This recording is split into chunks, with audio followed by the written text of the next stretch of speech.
All right. Hey, everyone. I'm MC Pan. Welcome to the new show, Connecting to the Muse.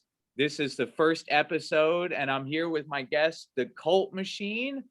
And you are officially my first guest on this show. How does that feel? Feels good. Feels great. Wonderful. It's great to have you here. It's a pleasure. Can you tell the audience a little bit about who you are and what kind of content you create? My name is Captain Rolo of the Starship Marduk. I'm currently in orbit above the Earth right now. I've been sent from the Federation to help raise humankind against the reptilian scourge that is impending in towards us to steal our spirit power, to push us into the menial jobs that we hate and flipping burger sort of stuff, and in order to turn us into cash flowing machines for their enterprises. Man, what can I tell you? I'm here to me and Batman, but Batman's somewhere else around here.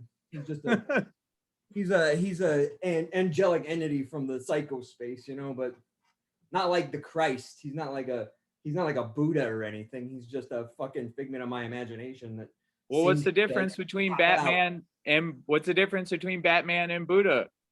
Oh, there's a huge difference. For one, Batman's far more powerful in the sense that he's expansive. He could be anywhere at any time. He can pop it. He could pop it onto your computer screen. He could be on tablets. Whereas the Buddha is a consciousness. The Buddha is like a Christ. He's one of the Christs. The multiplicity of avatars of the divine, of the one, the all mind. You know, the one mind that provides us all consciousness. He's just tapped into it. You know, if you ever heard there's a joke, I don't know if it's a parable or whatnot, but it's called the fucking, hold on, the Brahman and the Buddha. There's the one called the Brahman and the Buddha, and once a Brahmin met the Buddha on a path of life, and the Brahmin asked the Buddha, okay, he thinks he was going to get the Buddha. He thinks he was going to be able to put him into a little quagmire conundrum here and screw him over with a paradox. But what he asked the Buddha, so what are you? Are you a god or are you a man? And the Buddha, being the Buddha, he simply looked at the guy and replied, neither. I'm just one who's awoken while everyone else is still asleep. Yeah. And you know, so Christ was a Buddha, and so was Buddha a Christ. And I don't know about Muhammad or I know Krishna was an avatar of the infinite, just like these two fuckers. But the question about these kind of entities, you know, Christs or Buddhas or Krishnas or avatars, or is that, are they God men or are they men God? I don't know. Are they those who have come and who have tapped into the divine and expanded their consciousness to a point of utter, you know, non-dual, of unity with the cosmic forces? Or are they that? Are they God qua God, or are they man who has become God, the Ubermenschen? I don't know. Well, one of my friends actually said to me that God actually just means one who ascends and descends. Like very hermetic. Exactly. Above and the below. So it's everyone is that.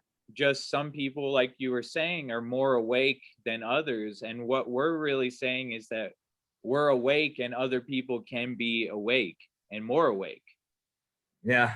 Right? I would, yeah, for the Buddha, at least, you know, I don't know, they call me Bhagwan Sri Rolo, but I really don't feel like the Lolo. I'm definitely not an awoken one. I'm definitely not a master yet. You can come to me with your spiritual woes. You know, I'm like a technician, just like a psychologist. You can go to a psychologist and they know how to fix up your fucked up head and give you a bunch of tools to use. They're highly intellectual, and they know how to you know, they're academically valuable. But a psychologist could still be fucked up in the head, man. I've met most of them are. Oh, totally. They're like the most fucked up in the head sort of people there is, because all they do is spend their days listening to everybody else's problems and then internalizing it. But the doesn't mean they're not valuable. Doesn't mean that they can't help you. It just doesn't mean that, because they could provide you the tools to fix yourself. but they're not masters. There's a difference between being a master, one who's ascended, and one who only holds the knowledge. Me, I'm just one who holds the knowledge. I can't ascend. I don't know how to get to that higher existence. You don't have the actual experience, like you just have the knowledge, but you haven't experienced, the oneness. The oneness. It's like God comes to those in experience in the scientific world that we live in, this completely secular worldview that everything needs to fit within the scientific box. Right. Everything needs to be the entirety of our reality can be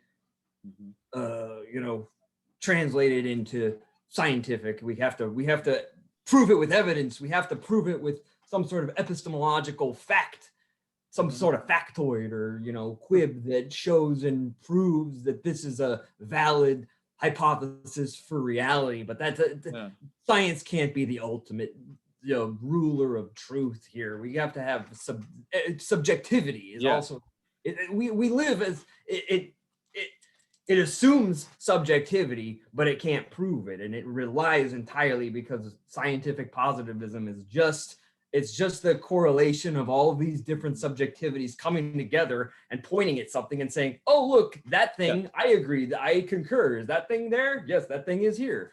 The finger pointing at the moon. Yeah, exactly. I can point at the moon, but I can't, I'm not the fucking moon. Right. But the techniques that the masters gave are scientific. That's a concrete technology, a science. Like Kundalini Yoga, that's a science and a technology. But the experience that every individual person has interacting with that technology is a subjective experience. Oh yeah, that's the only way to arrive at God, and that's one of the. Even atheists, they'll rattle on about things and describe events and experiences, and I'll point and be like, oh, that is the divine, that's the cosmic force, the ever effervescent existence, and they're like, it's that what they do. Well, okay, I could go on about atheists, but basically what they do is they set up sort of a straw man for God, and with Neoplatonism came up with the idea of what's called a demiurge, which is essentially just a higher entity, which like you just said before, the divine that mitigates higher realities to lower realities. Exactly. But it's in the same sense, the demiurge is just a fixed mortal. It's sort of interjected into the natural realm, if you could say it. He's just a part of the nature itself, not above it or beyond it, but part of it. That's kind of the crux of some of the religious theologies, is that's all that they're really setting up. But because the masters say that the whole is also contained in each part. Right. Yeah. So if you take even like your cell or something, it has the entire information of the entire universe.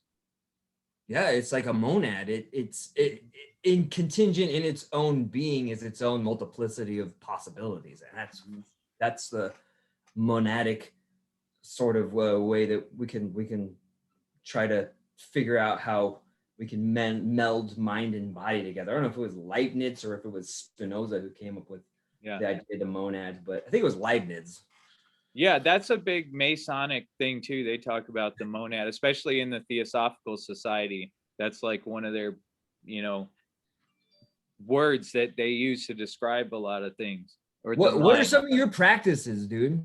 I practice Kundalini Yoga every day. That's my main practice. How long have you been doing that for? Like about 5 years now. Jesus, 5 years, yeah. What is the Kundalini? It's like a dragon thing that comes out of your heart, is what I thought it was. It's the serpent power that is dormant at the base of your spine. And then doing the Kundalini Yoga awakens the Kundalini, and it rises up your spine as in like a DNA strand, and like illuminates your mind. And so the masters of Kundalini Yoga and other traditions say that, disciples ask, how far do you need to go? And they say, just the distance between your navel and your heart chakra. Just between the distance of your navel and your heart chakra. Yeah, because your navel center is your power, your control chakra. And then your heart is your universal love consciousness. So it's to bring your power of the Kundalini force up to the heart and connect it with the Christ consciousness. What is the time period on gaining like some sort of feeling the effects of it? Because most people, they'll start meditation, and Yeah. the hardest part of meditation is following through doing it. The only way to get benefits from it is to do it every fucking day, and that's exactly the commitment. There's not a lot of people that will actually commit to the practice, and the ones that do, they get through the different stages to mastery. And really the secret number of days is like 40 days is when your brain starts actually changing from the practice. So you have to do it for at least 40 days, the meditation or the kriya or the yoga set, 40 days, but you're not supposed to stop at 40. It's like 40 days to cement the practice, to get your brain changing. And I think it's 90 days to cement it as a habit, and then 120 days to just make it, and that just makes it automatic. And then 1,000 days is you mastered it. That's mastery. What are the principles? What are like the scriptures that you're drawing on? Is it you have to go to a master to find it, or can you look at like is it from the Vedas or from the Yoga Sutras? Yeah, well, what I like about Kundalini Yoga is it's really a synthesis of like all of the traditions, and kind of boiled down to like the science and the technology of how to raise your Kundalini. So it draws from like every yoga tradition and different traditions of philosophy. And so Kundalini Yoga was taught by Yogi Bhajan. He brought it over to the West in 1969 and started teaching it openly to Westerners. And before that, it was secret. It was like a secret practice. And so all the Sikhs and yogis from India who wanted to keep it sacred and secret wanted to kill him because he was teaching it openly to Westerners. And so really it's a technology to experience your divine self and your higher self. And what is it? You connect with the Atman, right? That's what the higher self is, the Atman. 40 days, I gotta give it a try. So it's not written, it's just word of mouth. Well, there's a lot of books that Yogi Bhajan has published. So it's like you were asking about whether it's important to have a teacher. At first, well, he teaches that it's important to learn from a teacher or a master, So they say when the student's ready, the teacher will appear. Oh, yeah. Have you heard that before? I believe it. Definitely. So sometimes in my experience, like right now that there's, this lockdown and COVID bullshit, there's not as many classes in person, and yoga classes in person, and opportunities to work in a group setting and with a teacher. So a lot of it's going to online. So you can find classes on YouTube, and teachers are doing it over Zoom. But really for Kundalini, the benefits, a lot of it come from the group setting, and the energy like is magnified. And it's like something like 40 times greater in the group setting as when you do it by yourself. Well, we're mammals, and we're social mammals. And for some reason, when we get together, there is a change in energy. And talking to a mirror all day with a person's face on it isn't as good as being face to face. But is there some sort of a technology, that because we are maybe we're evolving towards a point where we won't need it as bad. At least we're sort of being, since the pandemic, we're being forced into being less sociable and terrified of coronavirus, so that maybe we'll evolve towards being machines or something, and maybe there's got to be a technology. But other than that, do you notice a big difference between doing your Kundalini practices via online, or do you feel like there's any way or methodology that you could? I mean, you don't have to be fully. I'm not saying that. Okay, here's online Kundalini teachers here, and then here is in person. And in here, you're going to have 40% change, 40 times the effect. And here you're going to have zero, or maybe 2 times the effect of what the Kundalini is. Okay. And here's not linked. Here's zero. Yeah. Here's zero. You're not doing anything. So here's online, and then here's in person. So Right. is there any way to take online? What methods do you think we could use to bring online teaching Kundalini? Maybe you won't get to 40%, but it's better. It's damn well better to at least get to 5% or 10 times, 20 times. Better than 40 times.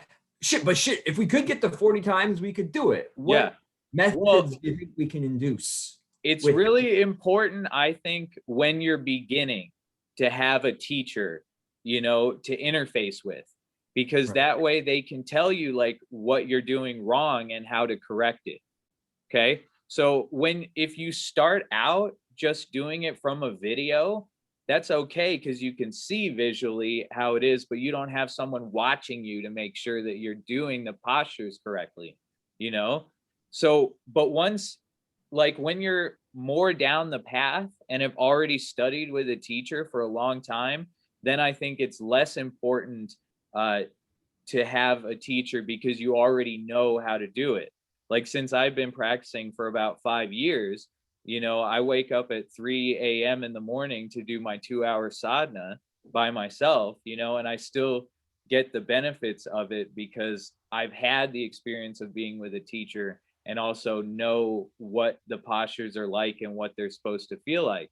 And also, when you wake up at 3 in the morning and do sadhana between 3 a.m. and 6 a.m., it's 40 times more powerful. You get 40 times the benefits because of the angle of the sun to the earth. Kundalini Yoga is all about angles and triangles.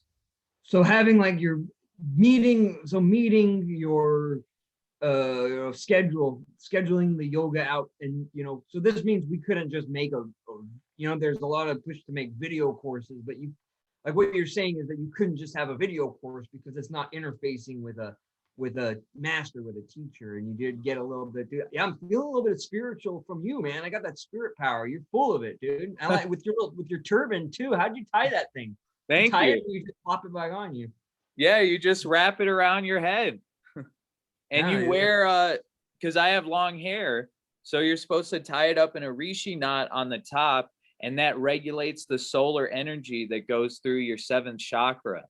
Yeah, I could tell, dude, you're redhead too, so it's like a different. You're getting a good diffusion here of the Irish or whatever you are to the Indian. So it's a good way to morph an alchemy of what we're seeing culture. I like to look at things culturally. I affect the culture. I try to invent and create technology that online technology and ritualized ceremonial technologies that can induce and enliven. It was Plato who said that the usages of music and art is an intermediary towards from nature. And so by creating art, it's just an imitation of nature, but it's meant to affect, like you're saying, how this angle of the sun is an aspect that affects the spiritual. But we're put into these boxes, and everything is less like the actual nature. And there's definitely a biological connection to visually seeing a tree right in front of you versus.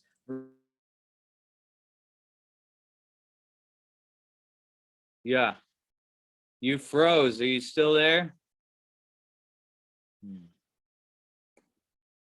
See if we can get you back. Oh. So Hold on, I hear you.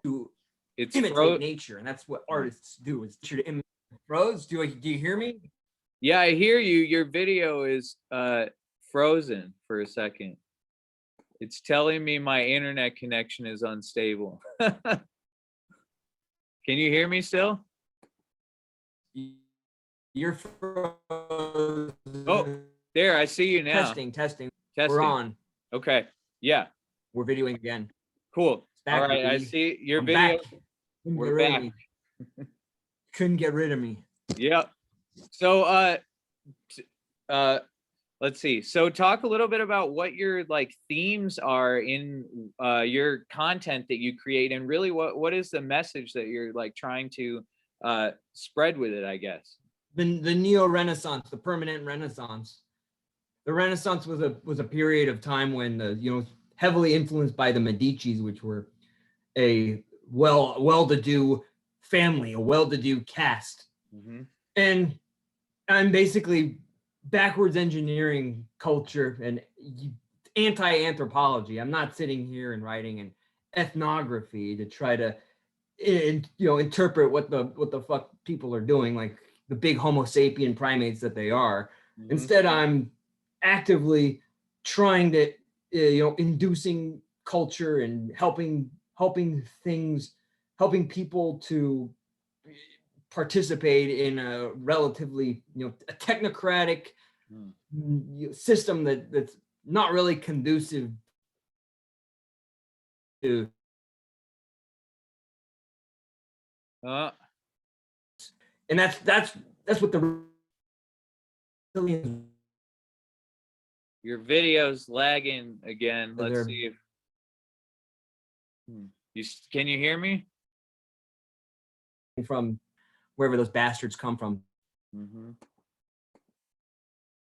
Am I moving? Am I animated? Let's see. Yeah, you're moving again. I think my internet connection is like it coming in and out. You're like going real slow. Can you hear me still? Huh. Are you there?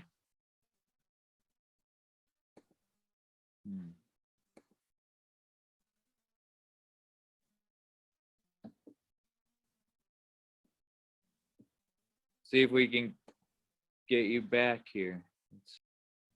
The great skrill pattern baldness. Oh, you hear me? Can you hear me? Yeah. We're back. All right. Are you wearing the turban to hide your male pattern baldness, or are you actually have a full head of hair there? No, I have a full head of hair. I mean, bastard. You've seen the pictures of my long hair, haven't you? Yeah, your lion's mane. It's like you're transmogrifying into a fucking feline, like a top. Damn internet. Anyway, what was that? Wait. At best, but you have to. Are you recording again? Is it yours or is it mine? I don't know. Say that again. You were breaking up there for a second.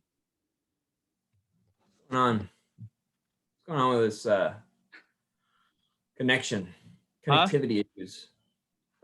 I'll have to edit out the connectivity, or I don't know, just put it in there. Our energy is too strong. It's fucking with the 5G. Our energy is too powerful, man. Take those crystals out of your ass. Exactly. You should grow your hair out too. Yeah, I want to, but then I got like a patch of bald up at the top here, and I have to like put it in one of those Kagemusha friggin' samurai haircuts in order to hide my bald patch. Put it up in a rishi knot. Oh yeah, it's with like dread. This would be like a swami. What's the difference between a swami, a guru, and what's the difference between a swami and a guru? I think they're pretty similar, but I think swamis have more strict rules. They're more like monks, I'm thinking. Like gurus, they're more like free to like do whatever they want and like teach in different ways. Swamis, I think, more like dispense wisdom, and gurus give to their disciples an experience. That's what I think. God damn it. This fucking connection is let me see. Is it glitching out on your end too? Fully connected, Huh? And I'm fully connected. We both have full bars here. Yeah. Zoom is Full overloading. bars here. I'm looking at your bars hour here, and it's like Yeah. it's like it. You're, Maybe I you're gotta close some of these windows. oh yeah. Let's see. All right. Making sure my computer isn't loaded with other stuff.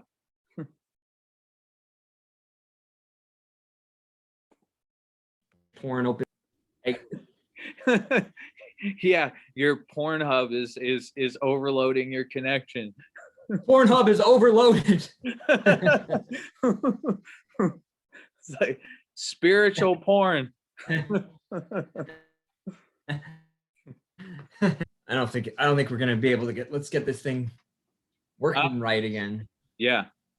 Spiritual power. I don't trust it. Now we're being infiltrated by dark energy. By the reptilian of AT&T or Verizon network magicians, right? Coming in and throttling us. They're trying to make me forget what I was talking about. I'm in and out, so I just ramble, and then I can't even remember what I was talking about before. Yeah. Well, okay, I remember what I was gonna talk about the use of humor in the content. That's one of the things I really like about your videos and your content is it's so hilarious. And Osho and Eckhart Tolle talk about how laughter cuts through the ego, you know? So that's a great. I like Osho, dude. Oh, that's awesome. He's my boy. Me too. He's my master of all masters. That's so cool. I think he was probably a Buddha. He might have been a Buddha. I'm not sure. You can't really tell. I think he was definitely. You can't really tell if somebody's a Buddha. Somebody could come up to you and be like, I think I've met Buddhas. I have a friend who I swear to God he's a Buddha, and he doesn't have a care in the world. He's the least spiritual person you'll ever meet. He's on his path, and he turns. Everyone used to say about him, oh, he's turning left. The left. He's a consumer. He's a homo. He's a father, and he's just living a bourgeois existence. You would think any other person, he's just a hopeless consumerist, but no, he's so beyond. He's playing a role. He's so stoked to be doing it. I swear, hands down, man. This I've known this guy forever, and he's a Buddha. I don't think it takes. I think there's people out there. There's a difference between a bodhisattva, and what's the other fucking word? There's a bodhisattva is an enlightened one who comes down and teaches us enlightenment and gives us. But arhat is somebody who's enlightened, but they don't really could fucking care less about teaching the unenlightened masses about how to live their lives. It's like, oh, okay, I'm here. I've got God. I am God. I'm with God. Yeah. And this is what I'm gonna. It's not in my dharma to go and teach people. That's how he lives his life, and I try to get that out of him. I try to learn from him. And there's also another. We live in a capitalist system, and our theology, the modern theology, like you and I, we're tapped into it. But the big picture, in the big picture, the clergy where do we used.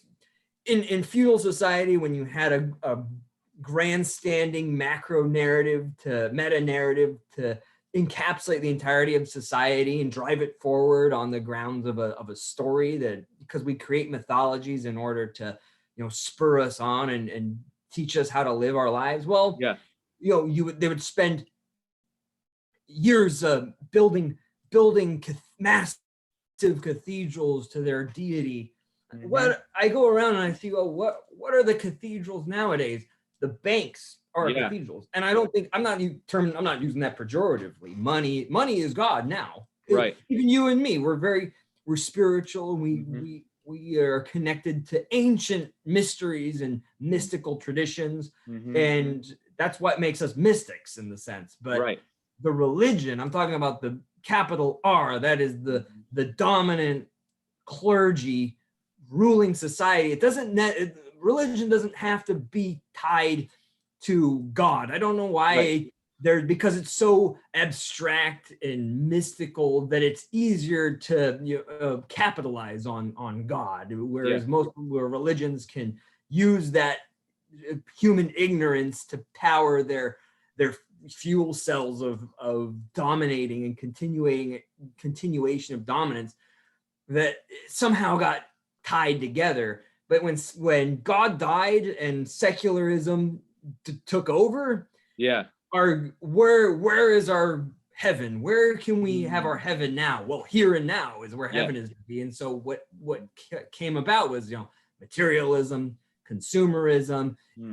There is something to be lived here and now. That's not I'm not debating that at all. It's true. Yes, live your life now, and money has been but the money as the religion is what dominates, despite the fact that you and me are mystical traditionalists. We're still actively engaged in the religion of money, because what could we do if we didn't want to participate? There's in Indian society, you have a plethora of people who want to live outside of the system itself. The Agori who eat their own shit and drink out of skulls, or the yogis, or the swamis who who don't actively try to get money for building wealth creation. But it's more the traditionalist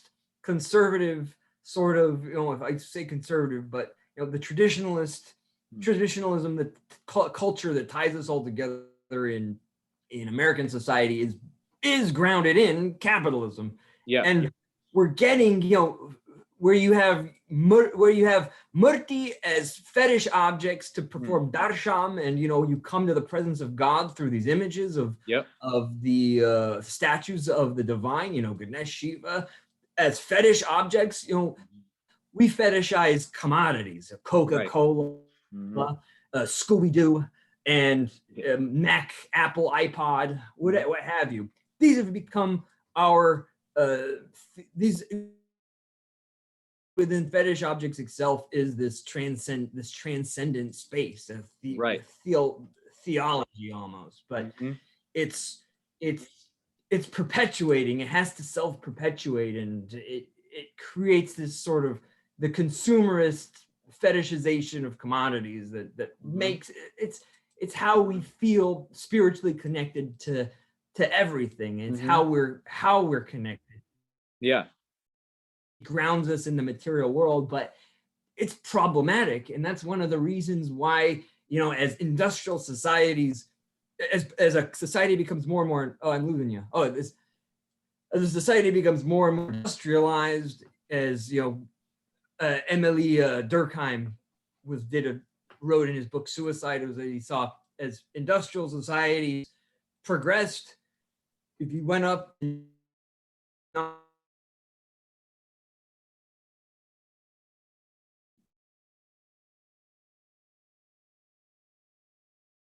You froze again.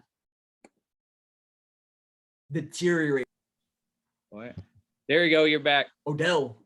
Yeah. All right. You're moving again. Moving again. Well. Yes. Well, what you were saying, I was going to make a comment that I think one of the old spiritual ideas of money is evil is like totally wrong. And I think that lingers from the old Christian programming, that money is the root of all evil, when it's totally not. It's just as much God as anything else is. Yeah, true. Was I cutting in and out when I was talking? Because you're cutting in and out on me. Oh no. Am I still cutting in and out? A little bit. Figure it out. This is the first show, though. This is the first episode. So yeah. And maybe the internet connection here at the building at where my studio we gotta is. move. Let me see if I move. Okay. Am I here? We don't have this. You're frozen. Let's see if we can get it moving again. Oh.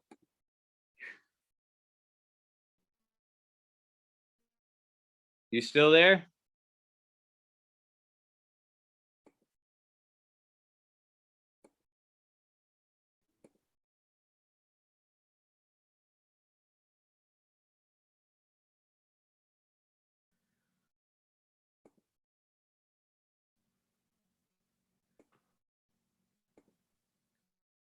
I'm here, man. Oh, you are?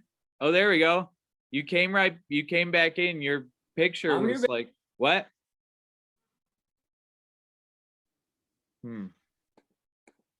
You're cutting in and out like you said I was. Let's see. It's my connection. I don't know. Let me see. It's up 100%.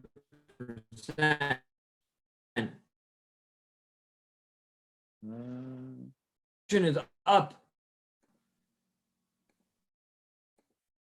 Is my video moving for you? Could be faulty. I don't know. Let me go. I'm going in the other room.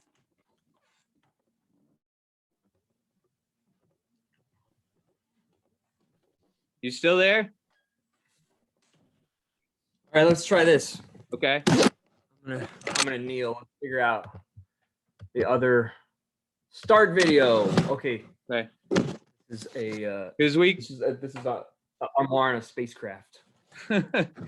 well, you're moving good now. I don't know if Maybe it was me. I don't know.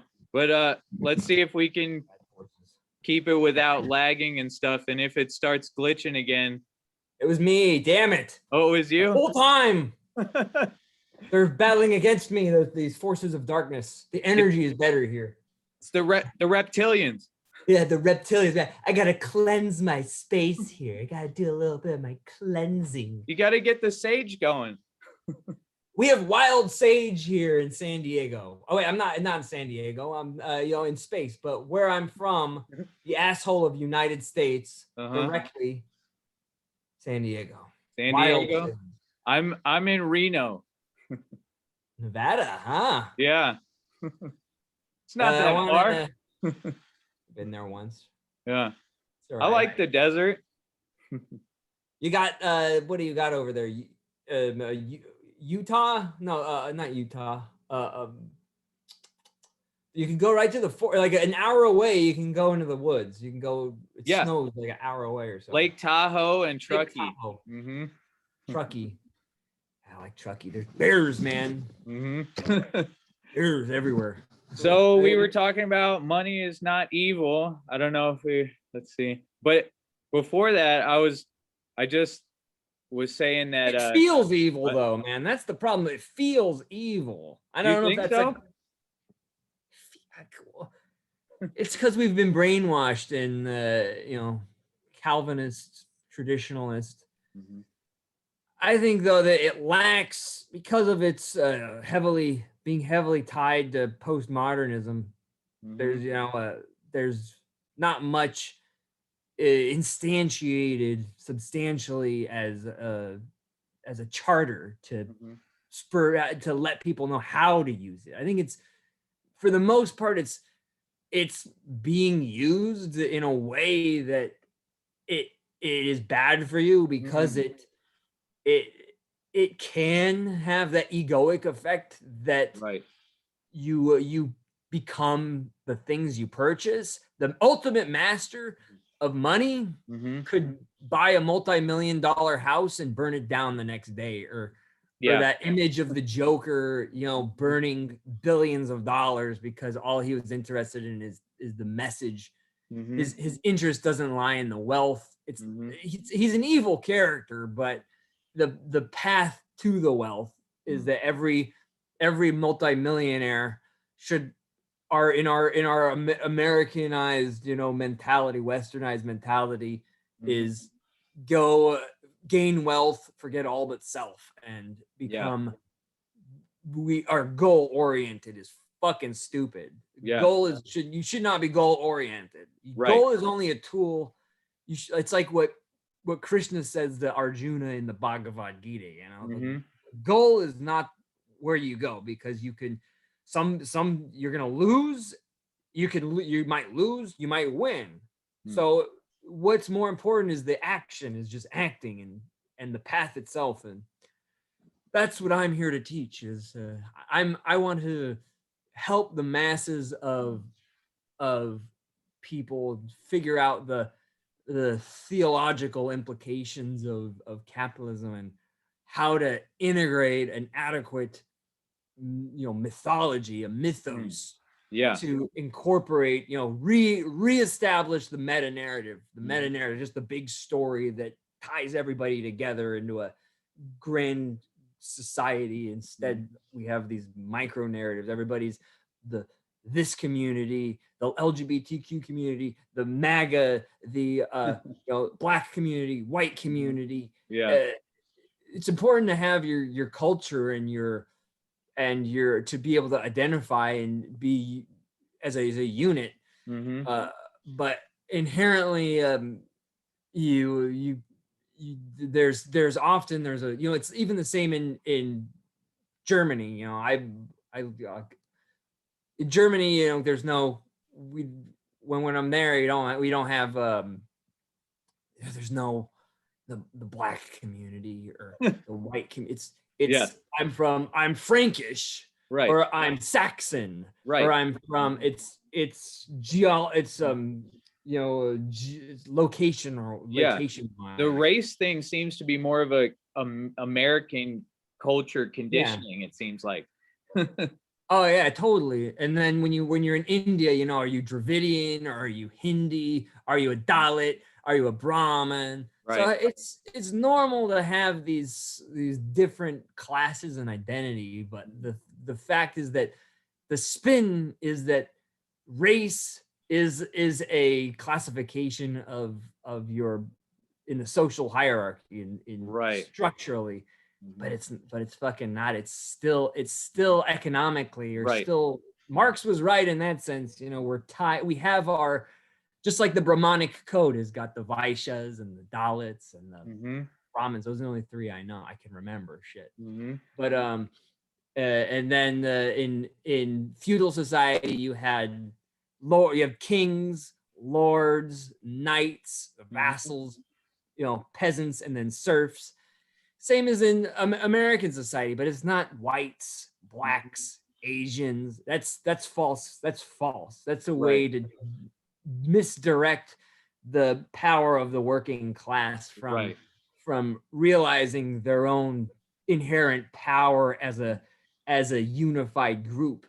Instead, that's why it's directed from above. You have Twitter and Instagram saying, "Hey, Asian hate," Black community, Black Lives Matter. It's always coming from that. You're seeing the articulation of power of the dominant, of the actual, truly dominant powers, affirming this weird ideology. When in fact, you could be black and you could be the CEO of a company, or the guy who founded Discord. You could be Asian. You could be, it's reinforcing the victim mentality. So like you were saying, it distracts people away from coming into their own empowerment, because if they can run that narrative in their head of like, there's institutionalized racism, then they're always going to be a victim and they can't come into their full power. Correct. And they'll never see that their subjugation is due to their your class is based entirely, predominantly on your relation to the means of production. Even in India, you could be a untouchable, and you could still economically be a dominant power. You can employ higher classes. It's the Brahmanic code has fallen. It's always been sort of it's still there, but it's more of like a spiritual. it's more incorporated with the religion, Hinduism, but whereas economically, your power is you gain your power from your relation to what the means of production. I hate to sound like a Marxist here, but I'm just repeating what I read from Engels, and so so that is that. I'm here to. I don't want to fucking kill any bourgeoisie. Okay, I don't want to overthrow with any bloodshed. I don't want. There's a way out of that. There's a way to not do that. Well, it's important. It's important, I think, and what we're doing is teaching people that you can be mystical, but also create wealth and generate wealth at the same time. You don't have to be poor to be spiritual.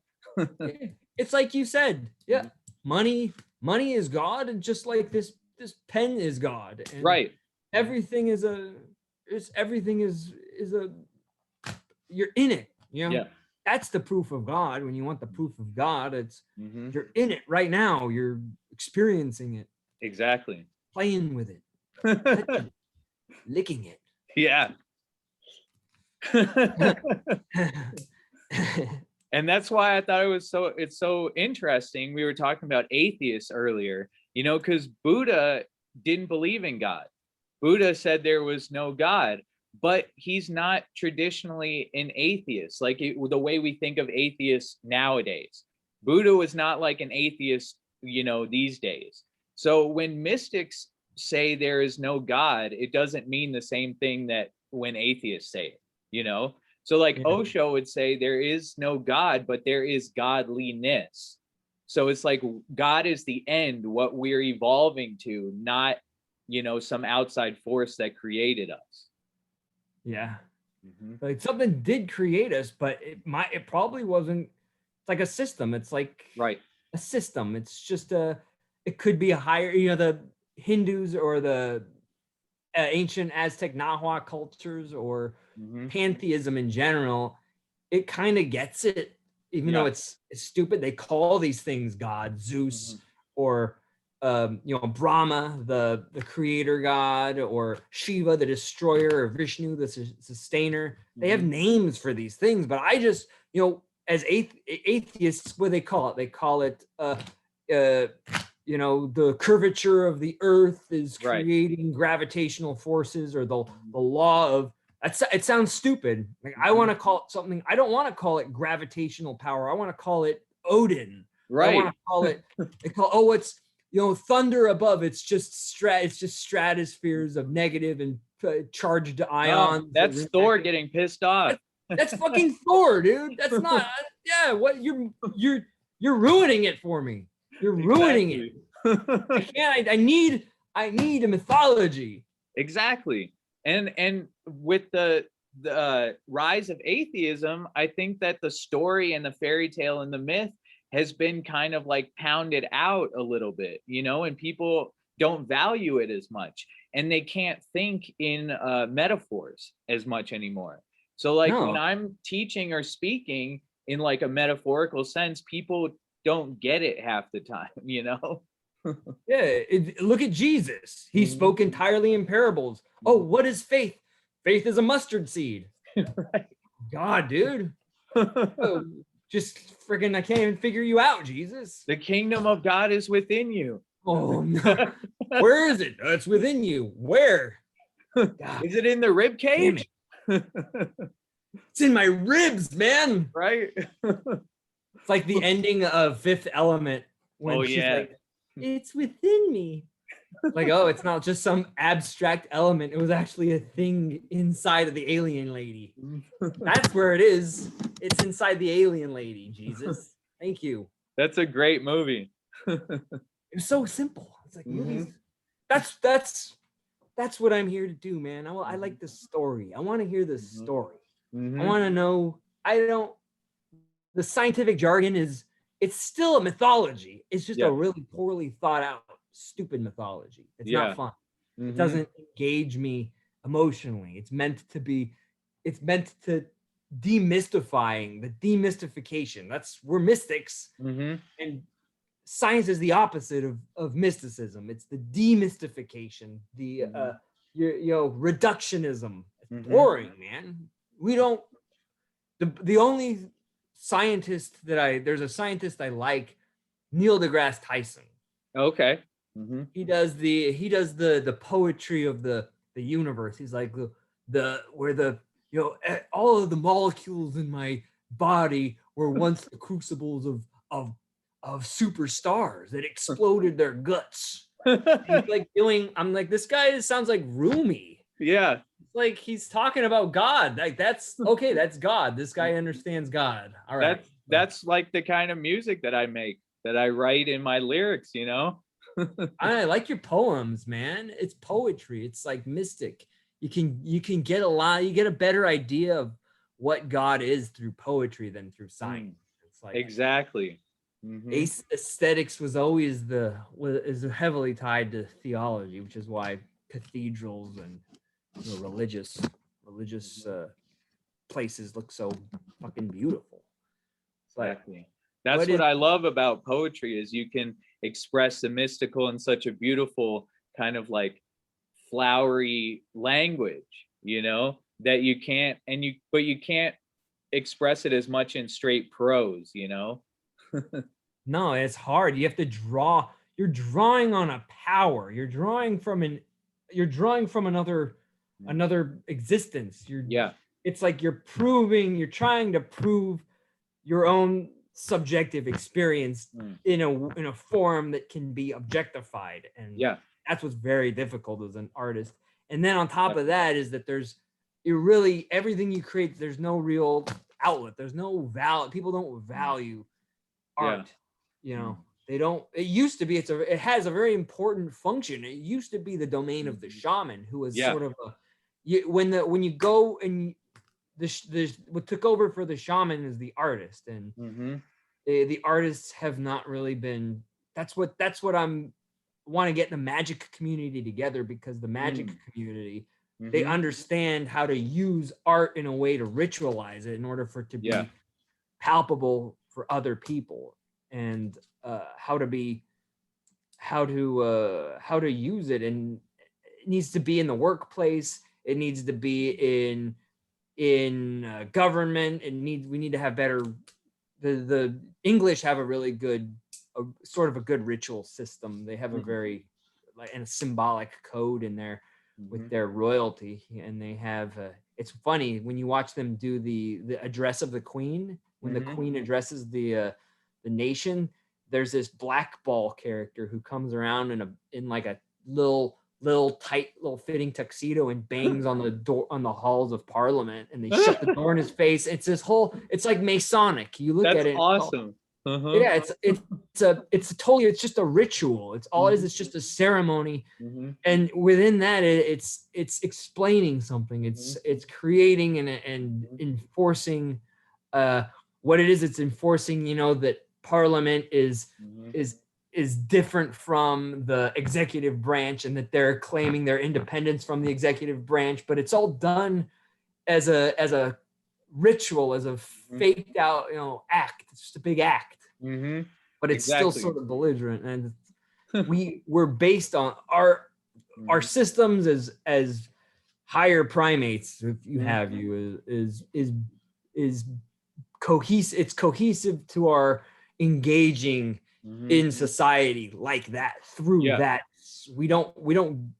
But it's going to be a process for us magic folk, us mystics. It's so important, I think, to embrace the absurdity of the whole human condition, and that's what I love about your videos, because they're so absurd and hilarious.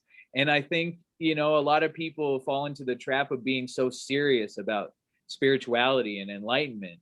And it's supposed to be a fun thing. And when you actually just think about the nature of the universe, it's like a hilarious joke. You got to get the joke. If you don't get the joke, you're not paying attention. And the punchline at the end of life is you fucking die. Yeah, that's the punchline. Exactly. Well, I mean, if you study guys like Gurdjieff, George Gurdjieff. Yeah, man, he's an Armenian like me. He's That's an awesome. Armenian. I might be related to him. I don't know. Have you ever checked out his book called Beelzebub's Tales to His Grandson? It's so thick I can't even get through it. I've read some of it, but it's huge, man. Yeah, I started reading it. Like, it's so absurd. I love it. You know, it's like the way he writes, because I read it out loud. And it's like just the most absurd thing ever. How far did you get into it? How far did you get through it? I'm like almost 100 pages in. Jeez, yeah. Yeah. The way Gurdjieff works is weird, man. Yeah. I like his big old mustache. I like him because he's Armenian too. How much of the book did you read? I read I skimmed it and I couldn't, it's too absurd. Absurdism it's hard. I might get it on audiobook. I read a lot of audiobook. Yeah. Well, listen to it. Yeah. I do. I gotta start heading out here. Why not? Okay. We should meet again. We should meet again next week, dude. Definitely. I agree. This has been a lot of fun. Thank you so much for being on here with me. Namaste. Namaste. Namaste. No. All right, dude. I'll text you on Instagram. Let's keep in touch. Let me know if you need anything else from me. Definitely. Let's have some fun and make lots more stuff. All right, man. Peace. The fuck All right. out. Peace out.